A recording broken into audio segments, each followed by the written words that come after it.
The DC kulawira konseku kumakhala kuliralira kuphuphaphupha kuti mwina tikalankhula amene amazitenga kuti ziko lindirawo mwina akhonza kumva ndi kumpulumusa m'Malawi amene ali mu ukapolo amene ali mu ululu woopsa kwambiri mu ziko lokuti ndilake limene adawalonjeza anthu zinthu zosiyanasiyana kudya katatu pa siku koma zonsezo kulibe, fetereza otchipa mtengo zonsezo kulibe, mankhwala muchipatala ndiye siyani. Iye ana asukulu simuzalephera sukulu, ana ndi amene akulephera sukuluwa kumachita kumalandira mafoni opambana 100 pa siku, ana kupempha kuti sukulu fees. Ziko lomvesa chisoni limene lili ndi asogoleri amene pa nthawi iyo ankaoneka ngati ndi asogoleri amene abwera kuzapulumusa Malawi, amene ankachita kumakhala pansi pa maliro, ndipo chithunzi chimenecho chilipo ku archive. President Chakwera ndi anthu ache atakhala pansi pa doti nthawi imeneyo akufunafuna mavoti, koma lero sopano amera mizu akuatenga Amalawi ngati agalu, Amalawi ngati akapolo. Kuli njala ya zaoneni kuwauza kuti tathamanga muzatithandize, anthu akufa ni njala, basi iwo amangokhalira kudya masoseji nyumba mwawo, alibe nazo ntchito za iweyo. Kodi iwe ndiwe ndani? As we talk now tithokoze nkhondo ya ku Mozambiki imene yapangisa anthu ena kuti athawe m'makwawo ndi kubwera ku Nsanje. Mukapita ku Nsanje pakale pano mukaone mizi yambiri yathawira ku kampu, ku Nyamitutu, Ndamera, ku Malaka. Anthu akumeneko okuti sima refugees athawira ku kampu kuti mwina akaone chakudya. Ndipo ndizomvesa chisoni kwawo kwa akamangira uku andipakuyenera kuti inu akamangira akuvira ntowe mupite mukawatenge anthu chifukwa alibe transport. Tikunena pano athamangisidwa pa kampupo, atawazindikira kuti awawa ndi Amalawi sima refugees, athamangisidwa anthu. Chonsecho ndi njalatu, chonsecho ni njala. Kapena mwina kuyimbira ku Ministry of Education kuti tingwauza a minister paja kuli ma minister awiri wa haya ndi winayi wa ng'onoyo ati onsewo ndi ma minister koma mu ministry imodzi, kuti inu chifukwa cha njala komanso chifukwa cha kusowa kwa makobiri ana ambiri sanalipire mayeso. Tamuuze ni chief executive wa Manebu mugwirizane ulo mungosegula mwina kwa 1 week olo 2 days kuti Mungu alola ana amene akanika kulipira chifukwa cha kusowa kwa makobiri, amene ankapanga beganyo yopalira. Ayi ndithu alibe nazo ntchito, koma chilungamo chake nchonena kuti mupite mukapange kafukufuku monga amene ndapangira ine wachamba ine wa madrama ine. Kafukufuku akunena kuti ana ambiri sanalipire mayeso chifukwa cha kusowa kwa ndalama. Choncho kuyimbira ku ministry, kuyimbira ku Manebu, kupita kukapempha masukulu ambiri apita, palibe chimene chikuchitika. Kodi asogoleri ajamuka anena inu kuti ndi amawaja ngati saphunzira azakhalaso asogoleri? Izitu ndizigawenga zamawa zimene mukuzichita breed. Ana amene waza kusausani, ana amene waza thyola nyumba, ana amene waza vutisa mataoni ngati saphunzira. Asogoleri womvesa chisoni kwambiri kumachita kulangizidwa ndi ana. Ndipo President Chakwera akanakhala kuti anazungulidwa ndi anthu ngati achinatamiya ja Khumbanyiwa wakulowa Shireyi, asikana okhaokhatu olotiyamike wa ku State House uja, ziko tulili bwino.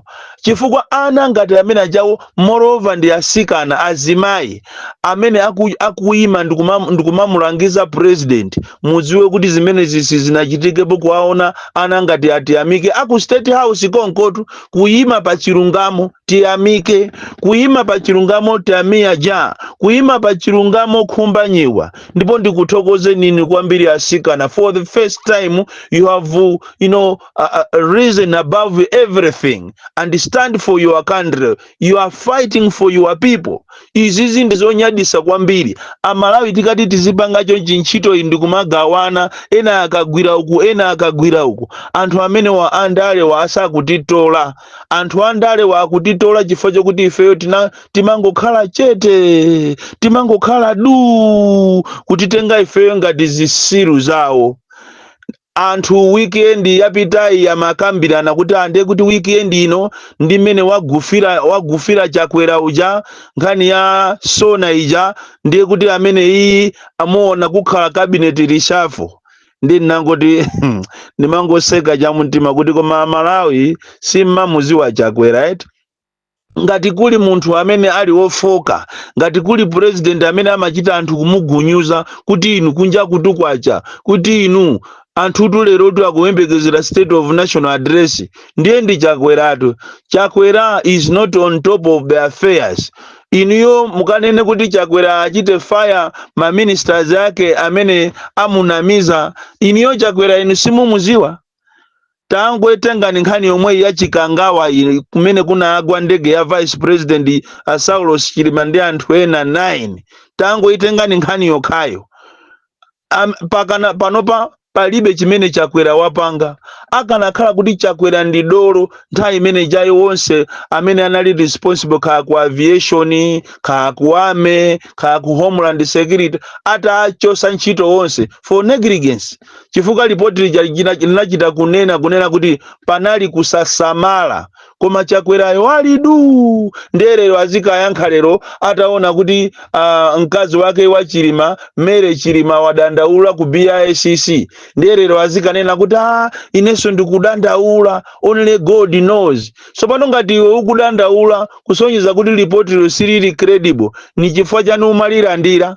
Unalandira tu ripoti ndikuwauza swa Malawi, not so kuwauza kuwaopseza Malawi kuti pasapezeke munthu amene atazikamba za ripoti. Chifukwa tu tikanena chilungamo apapa ngati kuli president amene wagufa in the history, ndiye ndi Chakweratu, amene amawerenga zinthu zimene sakuziziwa, amene akupanga zinthu zosiyana ndi ma president ambuyomu kuchokera kwa Abakiri Muluzi, Abingwa Muthalika, amayi athu awawa a Joyce Banda komanso a Peter Muthalika.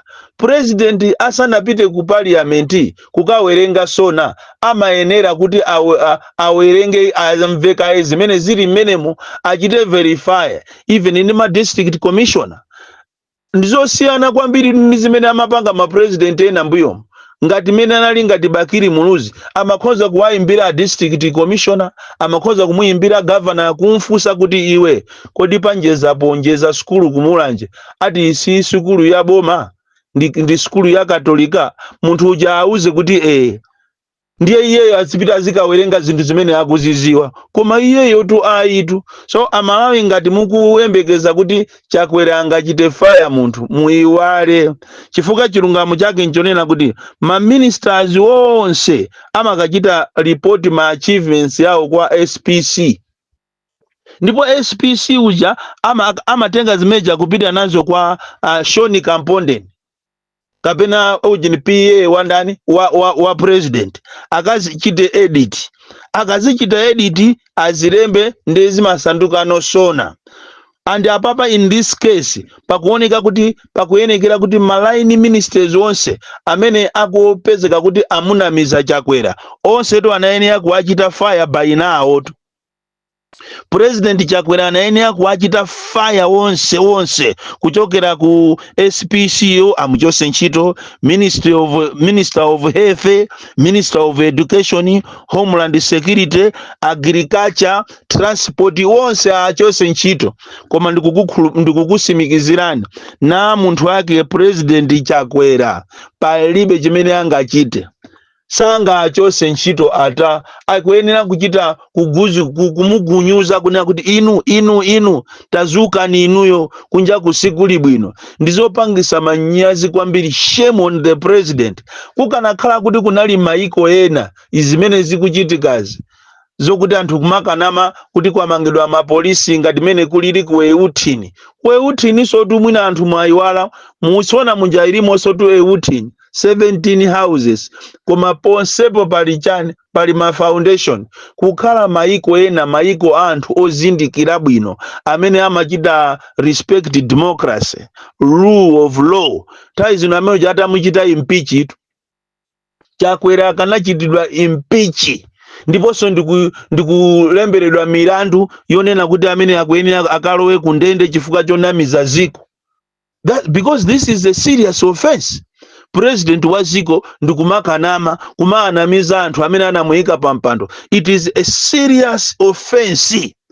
Kukhala maiko ena tikunena pano president amene atamuchita impeach atapangidwa impeached. Koma ayi tili ndi ma MP tili ndi ma ministers zisiru zokhazoka za ma ministers zimangoyimba mmajaba zimanja wa basi ukuku akukondwerera makobiri awo amene aba weekend uku akusekerera chuma chawo chimene ali nacho maloji awo mahotelo amene akumangidwawo kumadaba kuti koma inu anthu awa mitu yawo imayenda bwino. Nimakumbukira kuti nthawi nache pa apo pa ojine pa maula apo mulilongwe panagwesedwa hotelo chedwa Falcon. Lero mukafusa kuti kodi munagwesa chifukwa chani amanena kuti ati sanali malo abwino omanga hotelo. Lero tapita poni mukapeza pakumangidwaso hotelo yomweyo. Ziko la Malawi too much corruption. Izizi zikufunikira kuti ife a opposition mutengerepo phunziro. You should make your house in order. You should never repeat these mistakes. Chifuka kafukufuku akuchira kunena kuti anthu tusopano sakuifuna MCP. Anthu akufuna DPP ndizipani zina. Akukufuna nino a DPP ndizipani zina mupangeso mgwirizano. Ndizimene tu Malawi akufuna. But you need to make your house in order. You need to revisit. Kodi chimene chinapangisa kuti Malawi akuyendi chani. Zimene zizi mukuyenera muzipange.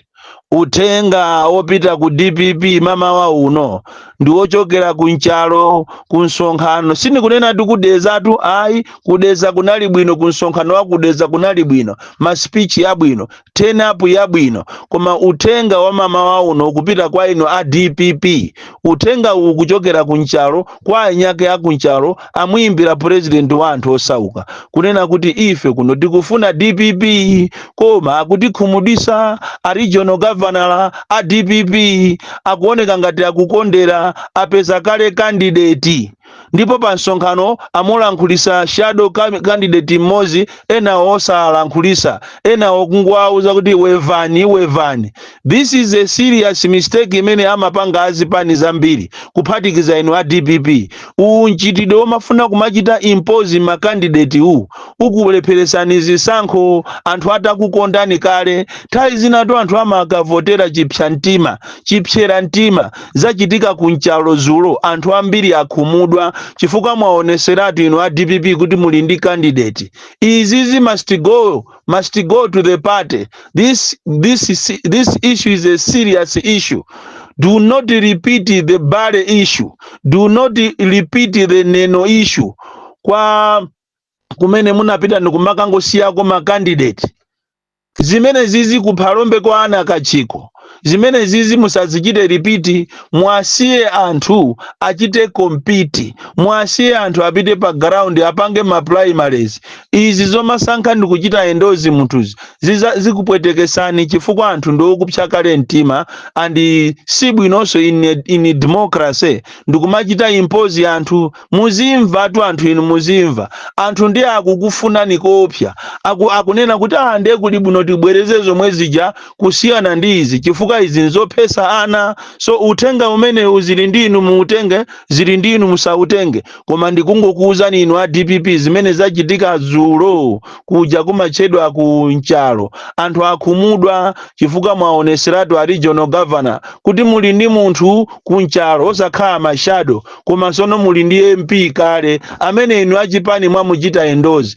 This nonsense must stop. This is not what we call democracy. Ino anthu azipani muziphunzira osaphunzira ma mistakes ya anzanu. Akanakhala kuti anthu ena amaphunzira ma mistakes ya anzawo, ndetu ndi awa a MCP akanakhala osintha. Koma ndi afiti eni agalu eni a satanic eni angoba kumamunamiza president. Koma mukuona president wawo sanga achite fire, ndi president wofoka kwambiri. Bon